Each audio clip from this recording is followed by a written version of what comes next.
This is my Father's world, and to my listening ears, all nature sings, and round me rings the music of the spheres. This is my Father's world. I rest me in the thought of rocks and trees, of skies and seas, and the wonders wrought.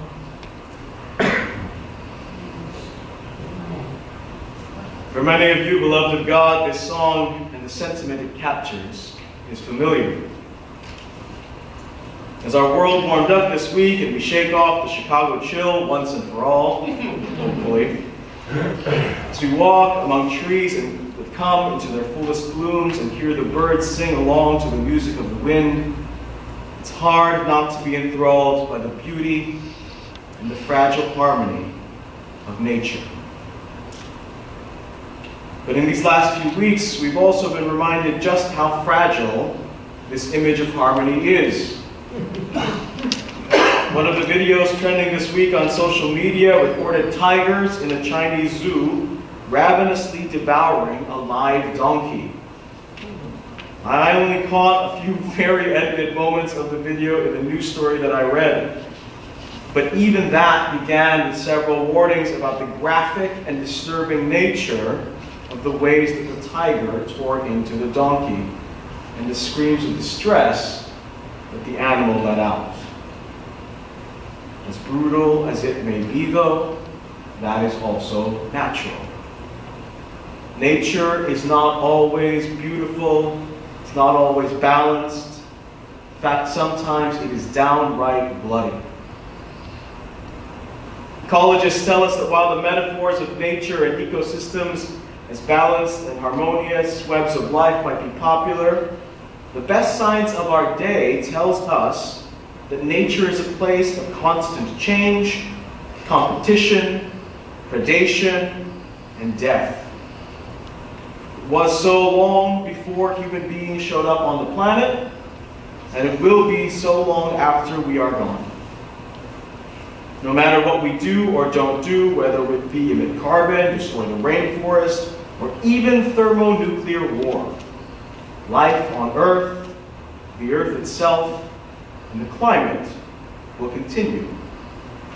In one way or another, it will thrive, and it will change. But, though we may not threaten the Earth and nature writ large, the best science of our day also tells us that the fossil fuel burning used to power everything from our cars to our phones and other carbon emission-intensive activities that we humans engage in are having drastic effects on our specific climate. And it is not just the weather day to day or the idea that animals will exist in some form forever, but the state of things on our planet in terms of how we understand them to be for most of human history. That is, the stable, long-term weather patterns in different regions and the flora and fauna that grow there. This climate is the thing that lets me know that in Chicago I can predict snow in February and heat waves in June. But when I go to my native country of the Philippines, I can get a mango straight from the tree because they grow there in the constant tropical heat and humidity. And that I should expect to need an umbrella in Seattle. It's what allows particular creatures to live and flourish in a particular place. And what we are changing is that stability, so that soon Miami could be underwater, Alaska nice and muggy, and places once lush with green become shriveled into lifeless deserts. Now, I've said that the best science of our day tells us that the Earth's climate and life as we know it on Earth has always had some element of change. I've also said that we seem to be doing quite a number on making those changes happen. But I've also said that no matter what we do or don't do, the earth and even life will endure. I've said too that often nature isn't the harmony we sometimes impose on her. Sometimes she can be brutal, not so much a friend, but a tyrant. So where does that leave us? Climate change is a complex issue.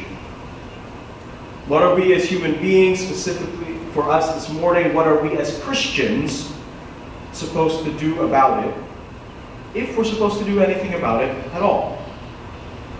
Does God have anything to say about climate change and our responses and responsibilities to nature? Brothers and sisters, not only do I think God has something to say about our responsibilities to creation, our text this morning shows us that caring for creation is the first thing God talks about after he gets done creating. It's on the first page. Care for creation is God's first command. So a Christian response to climate change isn't a request, it's a requirement. And what it requires, I think, are 3 R's. Not reduce, reuse, recycle. 3 R's of responding to climate change. They are, as I told the kids, rule, reality, and redemption. Again, rule, reality, and redemption. Now, as Christians, we talk about the commands of God a lot, because there are a lot of them. As individuals and societies, God gives us many mandates. 10 Commandments, the Great Commission, the Golden Rule. The charge to care for the orphan and the widow in their distress, that James calls true religion, pure and undefiled before God. These are commands to care and to show love to our fellow human beings. But as a species, as the family of human beings collectively, God gives us one job. And while creeds and catechisms might render the answer to what is the chief end of humankind as to love God and to enjoy Him forever, the very first purpose and the very first command that God sets out for us as a species, the Bible tells us very specifically, is to rule over creation. The first command of God in Genesis is to rule. So the first R of responding to climate change is rule. When we read our passage in Genesis this morning, we see that God says, "Let us make humankind in our image, in our likeness, so that they may rule," or alternatively have dominion, over the fish in the sea and the birds of the sky, over the livestock and all the wild animals, and over all the creatures that move along the ground. Beyond rule over the animals in the 2nd chapter of Genesis, which we didn't read this morning, but where the creation is recounted again, the text tells us in verse 15, "The Lord God took the man and put him in the Garden of Eden to work it and to take care of it." So perhaps our chief end when you go down the chain of logic is ultimately to glorify God. But the Word of God tells us specifically that God creates human beings to rule over nature, both plants and animals. Humans then are created for the purpose of caring for creation. We are endowed with our very noblest qualities. God says He makes us in His likeness so that we might care for creation. Now, there are some out there, even people who identify as faithful Christians, who take this idea of ruling over nature, or having dominion, to mean the creation was created for us, and not us for creation, as I've said. These people think we are free to use the earth and its resources, even to the point of exploitation, as long as human civilization is flourishing. We'll all be okay. Even if those scientists are right about the fact that human activity is having a significant effect on the planet and the climate, God gave us this planet and its resources to use for the benefit of humankind. Surely, God, in his perfect will, infinite power, and unconditional love, isn't going to let things get too bad. After all, when the psalmist asks, in light of all of the wonder of nature, what are human beings that God is mindful of us, he concludes that even compared to the magnificence of nature, humans are nevertheless just below the heavenly beings and crowned with glory and honor. But brothers and sisters, heavy is the head that wears the crown. For in the Bible, when God anoints a ruler, he does so not to enrich and glorify the ruler, but so the ruler can care wisely for the flock. This is why when God was ready to replace the strong man Saul, that Israel stubbornly and in rebellion to God crowned as their king. When God was ready to give Israel a ruler not chosen by their stiff-neckedness, but by God's own grace, he chose not the most noble, nor the strongest, but the man after his own heart. David, the gentle shepherd, the man who very literally cared for the animals in the beautiful wilds of God's creation. And when David's line continued, his son Solomon, when given the choice of any gift from God, chose not power or wealth, but wisdom to better tend his nation. And when Jesus, who was of the house and line of David, who is King of kings and Lord of lords, true God from true God, comes to rule the nation, he says of his rule that his yoke is easy, his burden is light, and that rather than exploit us, he will give us rest. When God tells someone to rule, he isn't giving them free rein to exploit and plunder the riches of the people and the land for themselves. Rather, he sends the shepherd king to face Goliath, the wise king to build a temple, and the King of kings to die on a cross. The men after God's own heart, God's own Son, we who are made in God's very likeness then, are meant to rule with compassion and sacrifice, and not with greed. Ruling over creation, then, means to rule with love. Now you might be saying to yourself right now, great, John, if I were ruler of the earth, I would shut down all the plants releasing carbon. We'd all be driving electric cars, and as much as possible, we'd be living locally off the land, just like God intended it to be. But I've got news for you, brothers and sisters. None of us are now, nor ever will be rulers of the earth. So it brings us to our second R, reality. We have to be real about the problem of climate change. Real not only about what the problem is and its scope, but also real about the impacts that our actions have on the matter, and also the limitations that those impacts can have. What is real is this: we as human beings are driving climate change. Let me say it again. What is real is this: we as human beings are driving climate change.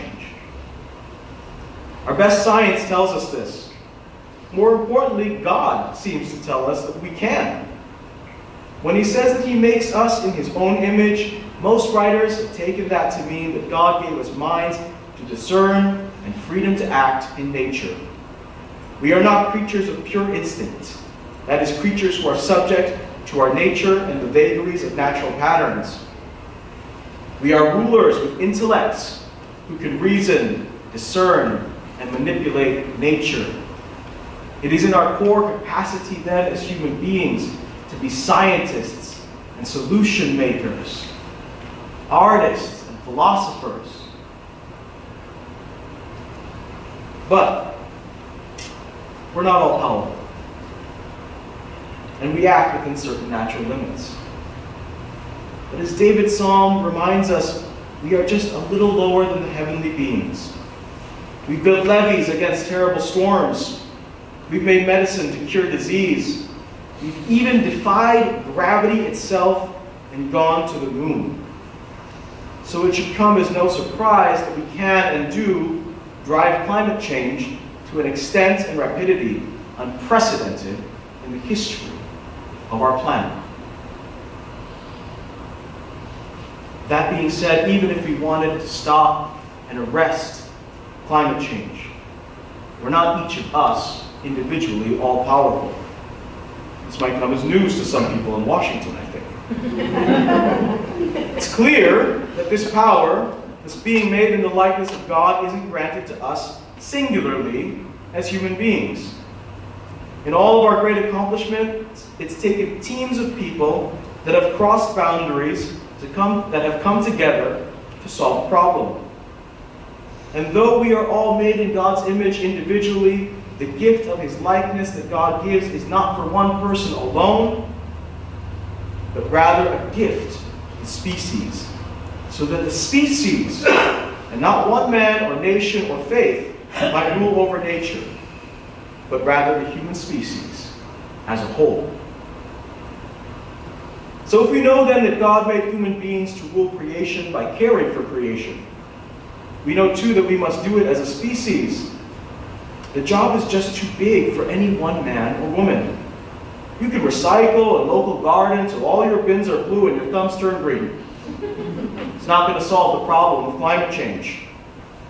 Curbing climate change is going to take a global cultural shift away from the culture of consumerism and the ways of waste. It's going to need to be a political solution. Chicago bag taxes and carbon trading, limits on manufacturing and investment in renewable energy. It's going to need to be a civilizational effort, climate agreements, and a general acknowledgement that a threat to the climate anywhere is an injustice everywhere.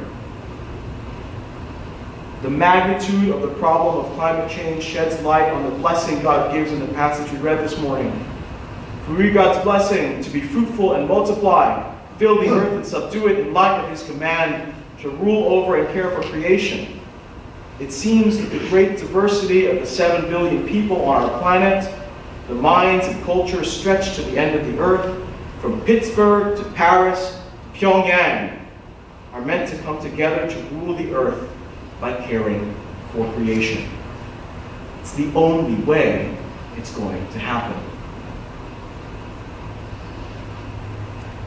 John, you might say again, if we're being real, it seems that climate consensus is a dream. Cooperation on this scale, especially after last week, seems internationally impossible. And it's this reality of global cooperation and the vision of global cooperation that brings us to our third R of responding to climate change. Redemption. When we've ruled, when we've gotten real about what it means to rule, we need to move beyond what is simply real to the idealistic vision of redemption. When I say redemption, I don't mean of our individual souls. I mean the broad vision of redemption that God lays out when you read the Bible from cover to cover, the redemption of creation itself. When sin first entered the world, one of the first things that it brings about is that thorns start to pop up from the ground. And God says we will only fulfill our mandate to care for creation by the sweat of our brow. Sin makes our job of caring for creation tougher. But our job of caring for creation isn't one that sin takes away from us. But neither is it God's plan for us to get back to the garden. Sin and an angel with a flaming sword bar our way back. God's plan for the redemption of all creation, as Revelation says, is the city of God, the new Jerusalem, a place where every tribe and nation and tongue works in cooperation to build each other up for the glory of God, where the lion lies down with the lamb, and the advances of human civilization and art and technology do not come at the expense of the burning of fossil fuel and the destruction of nature. Where the city and the wilderness do not come into competition, but do finally exist in harmony. We don't live in that world yet. But that is the world God calls us to. A world where the great achievements of civilization that in many ways have come at the expense of nature, of burning coal, of driving native peoples from their land and ways of living close to the land, can be maintained without the rapine of the environment and the genocide of people and cultures. It is an effort mandated for us as a species cooperatively, and only as a species when rights are respected, ideas are exchanged, walls are broken down, and bonds between all human beings and our surrounding environment are forged. Only then, and only that, can build the city. Only that can bring about the redemptive vision of God. And while it might seem like it's out of our reach, like it's a la-la land, it is nevertheless the reach that must needs exceed our grasp. Because this is our Father's world. This is our Father's earth. And He loved it so much that He gave it to us to tend it, and gave us to the earth for its care.